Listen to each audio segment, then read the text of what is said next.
এই মুহূর্তে যে খবরের দিকে নজর রাখতেই হবে, সরকারি অনুষ্ঠান আর সেই অনুষ্ঠানে ঝামেলা। কলকাতা পুরসভার অনুষ্ঠান ঘিরে অশান্তির মাঝে মেয়র ফিরহাদ হাকিম, ডেপুটি মেয়রও অশান্তির মাঝে পড়েন। কলকাতা পুরসভার অনুষ্ঠান ঘিরে অশান্তি।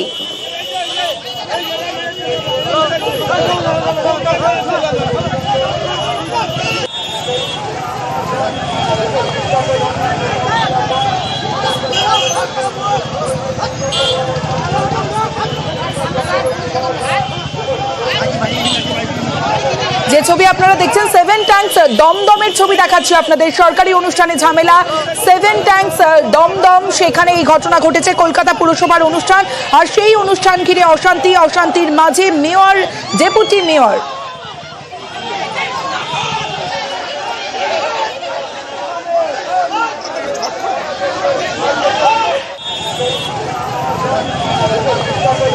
অনুপ চক্রবর্তী রয়েছে আমার সঙ্গে, অনুপের সঙ্গে কথা বলবো। অনুপ, কেন এই পরিস্থিতির সৃষ্টি হলো, কি হয়েছিল ঠিক? কলকাতা পৌরসভা 2 নম্বর ওয়ার্ড দমদম 7 ট্যাঙ্ক এলাকা, এখানেই কিন্তু একেবারে আজকে একটি অনুষ্ঠান ছিল, সরকারি অনুষ্ঠান, যেখানে জল প্রকল্পে একটি অনুষ্ঠান ছিল।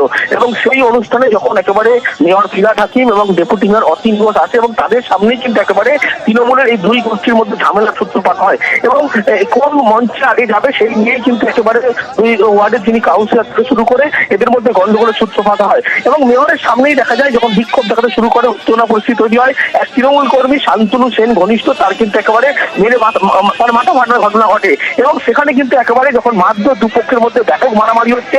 মেয়র ফিরহাদ হাকিম অর্থাৎ ফিরহাদ হাকিম নিজে কিন্তু একেবারে সেখানে সেই ঝামেলা থামাতে যান এবং কোনো প্রকারে কিন্তু সেখান থেকে তাদের সরিয়ে নেওয়া হয়। তার পরবর্তী ক্ষেত্রে আবারও কিন্তু বিক্ষোভ শুরু হয়, উত্তেজনা পরিস্থিতি তৈরি হয়। এই মুহূর্তে এখনো পর্যন্ত সেখানে সেই কর্মসূচি চলছে।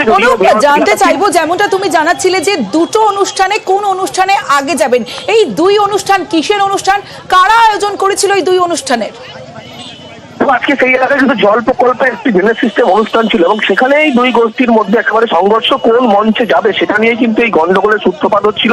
এবং যখন এই এক মঞ্চে ফিরহাদ হাকিম উঠে এসে পৌঁছন, কিন্তু অন্য অপর যে গোষ্ঠী তৃণমূলের, তারাই কিন্তু একেবারে সেই ফিরহাদ হাকিমকে সেখান থেকে নামিয়ে তাদের যে মঞ্চ, অতীন ঘোষের করা যে মঞ্চ সেখানে কিন্তু নিয়ে যাওয়ার চেষ্টা করে। এবং তারপরেই কিন্তু গোটা ঘটনার সূত্রপাত হয়। তৃণমূলের দুই গোষ্ঠীর মধ্যে ব্যাপক মারামারি হয়। শান্তনু সেন ঘনিষ্ঠ অর্থাৎ কাকুলি সেন ঘনিষ্ঠ যিনি ছিলেন, অর্থাৎ তাকে কিন্তু মারধর করার মতো ঘটনা ঘটে, একাধিক ব্যক্তিকে মারধর করার ঘটনা ঘটে, মেরে মাথা ফাটিয়ে দেওয়ার অভিযোগ ওঠে এবং তারপরে চরম বিশৃঙ্খলা পরিস্থিতি তৈরি হয়। এবং সঙ্গে থাকো, মঞ্চ থেকেই ফিরহাদ হাকিম অনুষ্ঠান এগিয়ে নিয়ে যাওয়ার জন্য বলতে থাকেন, অ্যানাউন্স করতে থাকেন। কি হয়েছিল শোনাবো একবার।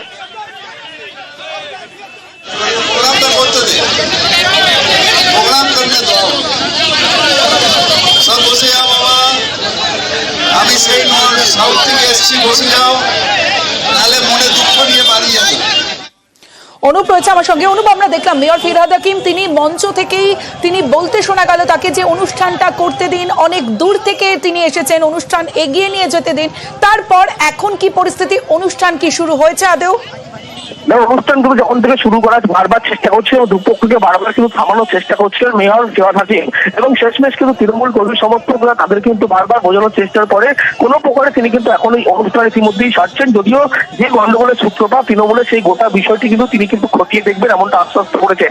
যদিও যখন তিনি বক্তব্য যেমন দিচ্ছেন সেই সময় কিন্তু কোন রকম বিশৃঙ্খলা পরিস্থিতি না হলেও যখন এই 3 ওয়ার্ড পাশাপাশি 2 নম্বর এবং 3 নম্বর ওয়ার্ডের কাউন্সিলর তারা যখন এখানে আছেন বক্তব্য দিতে গেলে কিন্তু আবার চরম একটা বিশৃঙ্খলা পরিস্থিতি তৈরি হয়। সেখানে দেখা যায় পুলিশি হস্তক্ষেপ, যখন গন্ডগোলের সূত্রপাত হচ্ছে, গন্ডগোল চলছে, সেই সময় কিন্তু মেয়র ফিরহাদ হাকিম থেকে শুরু করে ডেপুটি মেয়র অতীন ঘোষ তারাই কিন্তু একেবারে ঝামেলা যাতে বন্ধ হয় কোনো প্রকারে এই উদ্যোগ নেন। বারবার দুপক্ষে সরিয়ে যাওয়ার জন্য তিনি চেষ্টা করেন, কিন্তু দেখা যায় যে পুলিশের সামনে যেমন গন্ডগোলের সূত্রপাত হচ্ছে, তাদের সামনে হচ্ছে শেষমেশ মেয়র ফিরহাদ হাকিমের যারা নিরাপত্তারক্ষী তারা কিন্তু তৃণমূল কর্মীকে সরিয়ে দিচ্ছে দেখা যাচ্ছে।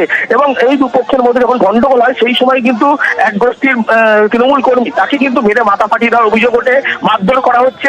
এবং সেখানেই কিন্তু একেবারে যাতে গন্ডগোলের সূত্রপাত না হয় সেই চেষ্টা কিন্তু ফিরহাদ হাকিম তিনি চালাচ্ছেন। কিন্তু তৃণমূলের এই যে গোষ্ঠীদ্বন্দ্ব একেবারে পুরনো বিবাদ, যেই বিবাদকে কেন্দ্র করে কিন্তু 2 এবং 3 নম্বর ওয়ার্ডের গন্ডগোল, সেই নিয়ে গোষ্ঠী গন্ডগোল এমনটাই কিন্তু এখনো পর্যন্ত। যদিও পুলিশের পক্ষ থেকে ইতিমধ্যেই এক পক্ষকে সরিয়ে দেওয়া হয়েছে, যদিও মেয়র ফিরহাদ হাকিম তিনি মঞ্চ থেকে জানান যে কোনো প্রকারে যদি সরকারি প্রকল্পের অনুষ্ঠান সেই অনুষ্ঠান তাকে করতে দেওয়া হয় এবং তিনি অনেক দূর থেকে এসেছেন, সাউথ থেকে এসেছেন এমনটা তাদেরকে বলেন। এবং পুলিশের গোটা বিষয়টি তিনি কিন্তু কিন্তু ইতিমধ্যে আশ্বস্ত হয়েছেন তাদেরকে খতিয়ে দেখবেন এবং এই যে মানে একেবারে শীর্ষ অনুষ্ঠান নেতৃত্ব- এখনো শুরু করা সম্ভব হয়নি। অনুষ্ঠান শুরু করা সম্ভব এই মুহূর্তে হচ্ছে, পাশেই মঞ্চে অনুষ্ঠান হচ্ছে, যেখানে ভাঙচুর হচ্ছে সেই জায়গা নয়, পাশের একটি মঞ্চ অনুষ্ঠান চলছে এবং সেখানেই কিন্তু একেবারে ফিরহাদ হাকিম তিনি আশ্বস্ত করার পর অনুষ্ঠান চলছে। যদিও ফিরহাদ হাকিম তিনি যখন বক্তব্য দেন বা সেই সময় কিন্তু কোনো রকম বিশৃঙ্খলা কোনো বস্তি কিন্তু করেনি, কিন্তু অন্য যে তৃণমূল নেতৃত্ব থেকে শুরু করে কাউন্সিলর যারা আছে সেই সময় বক্তব্য দিতে গেলে কিন্তু মাঝে মাঝে উত্তেজনার পরিস্থিতি তৈরি হচ্ছে, তার কারণ পুরো যে বিবাদ ছিল এই ওয়ার্ডের, দুটো ওয়ার্ডের, এবং সেই তৃণমূলের গোষ্ঠী নিয়ে একই কিন্তু আজকে যে গোষ্ঠী জল প্রকল্পের অনুষ্ঠান, সেখানে দুটো আলাদা স্টেজ করা হয়। কলকাতা পুরসভার অনুষ্ঠান ঘিরে অশান্তি, আর এই অশান্তিতে আহত একাধিক। নম্বর ওয়ার্ডে আমাদের কাউন্সিলর ওখানে একটা মিটিং করেছে, আমাদের মেয়র আসবেন বলে, বুঝলেন তো, আমরা স্বাগত জানাবো। আমরা দাঁড়িয়ে রয়েছি, আসার আগে একবার ছেলে লাঠি ছুটি মারতে মারতে আসছে, দাদা আমাদের এলাকার ছেলে দাদা আস্তে আস্তে মারছিস কেন বলতো রে, মারধর করলো, আমি বুঝতেও পারিনি।